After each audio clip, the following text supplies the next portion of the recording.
Right then guys, welcome to another episode of Hooked. My name's John Murray and I'm an angling addict, and today we're not actually going fishing at all. So since the third lockdown was announced, the restrictions on fishing mean that it's local fishing only.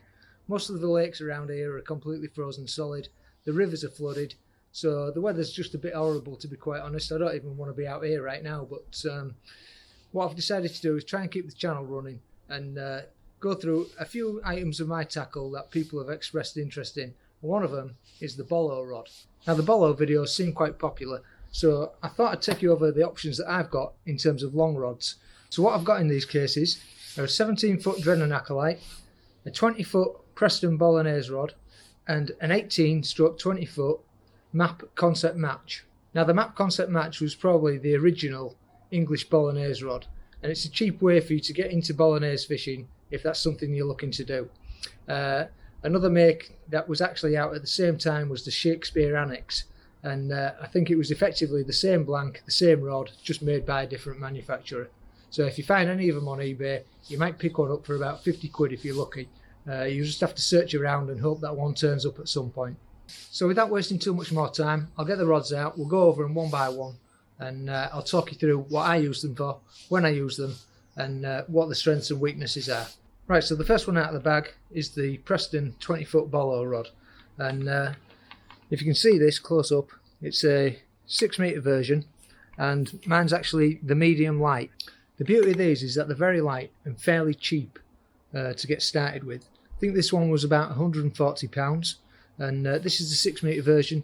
You can get it in a 7-metre. I don't think they make this particular model anymore. If I was going to buy one now, I'd probably go for the Daiwa Connoisseur.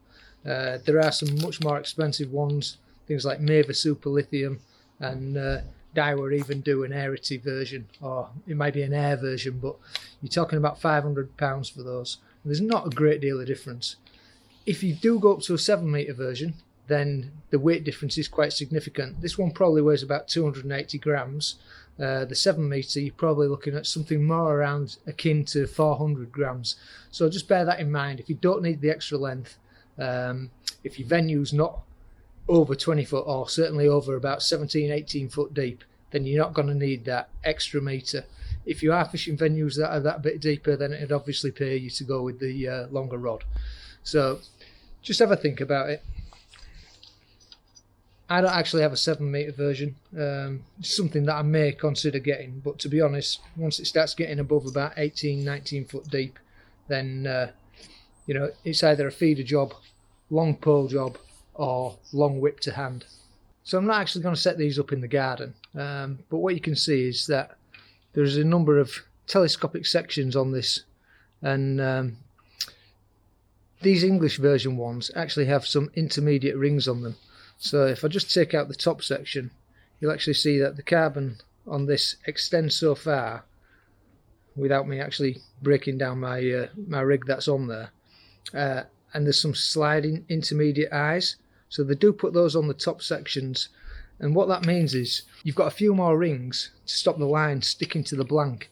When these rods get wet, they're a bit of a downer really, and your line can stick to the blank. If you use a thicker line, that can help with that. So anything over sort of 5-6 pound might seem excessive if you're only fishing for roach, but that can really help with stopping the line sticking to the blank. And also using a big heavy bolo float also helps to cast that out into the river, stop that line sticking to the blank. So I tend to use that when the river is pretty deep, 17-18 foot, somewhere of that order, and I want to be fishing out at a reasonable distance, maybe 3 or 4 rod lengths. So this is the rod I'd consider using when the conditions are like that.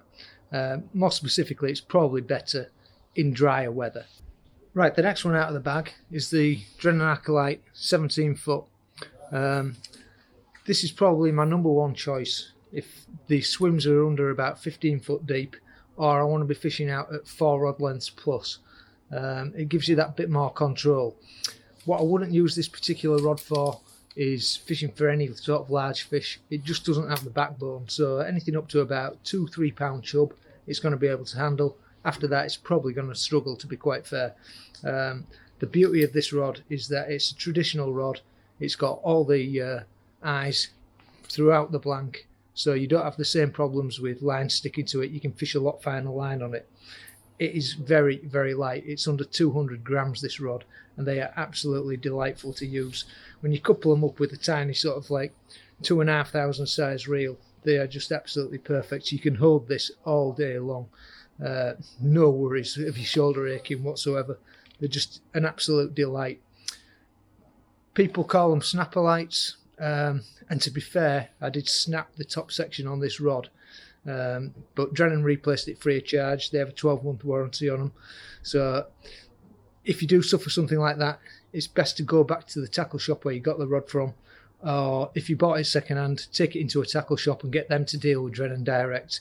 Drennan don't really like dealing with members of the public, so yeah, take it to your tackle shop if you suffer any problems, and try and get it on warranty repair if it's valid, and if not, they may get you another section for a small fee. This one I'd use shallower swims, tend to use it with smaller Bolognese style floats and stick floats, so anything up to about 3 gram I'd look to use this particular rod. Anything up to about 15 foot deep, even shallow swims, I'd fish this rod in, as long as the fish aren't going to be too big. Right, finally we've got the Map Concept Match. Now, as I say, this was probably the original 1820 float rod or Bolognese style rod. You know, these probably came out in around 2000. Shakespeare did the annex, and these are absolutely brilliant up to about 18 foot, to be quite honest. They were well ahead of the time. It's fairly light at 18 foot, but they do, you know, they do suffer when you go out to 20 foot with them. So they do have a small dolly piece here that you can put in to take it out to 20 foot if you've got that sort of extra depth. You're fishing an 18, 19 foot deep swim, then you've got the option of going with the dolly butt and just being able to cover off and still fish a fixed rig. Obviously, you know, the slider is an option if you go into depths beyond that, but wherever I can, I prefer to fish a fixed rig. I just think that you're in more direct contact. You don't have that delay while the bulk weight's going down and the float's sliding up, and you potentially missing bites.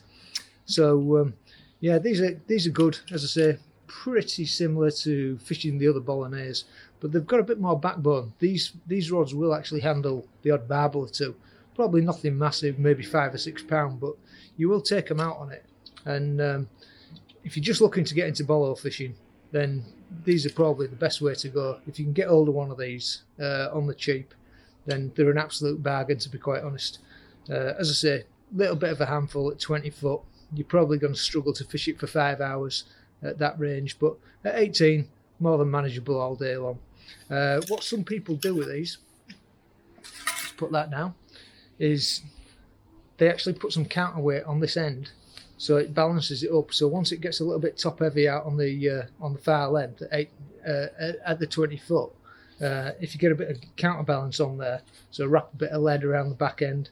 I know some people have actually sawn the back end of these off and put some kind of weight in here, maybe a bit of concrete, or you know, some lead, poured some lead in there. So if you're into that kind of thing, you can carve your rod up. I've never bothered. I've just left it as it is, and I do keep this as a backup rod just in case I snap one of my others and I'm going to go to a venue, and you know, obviously I've got a second rod there just to get me out of jail.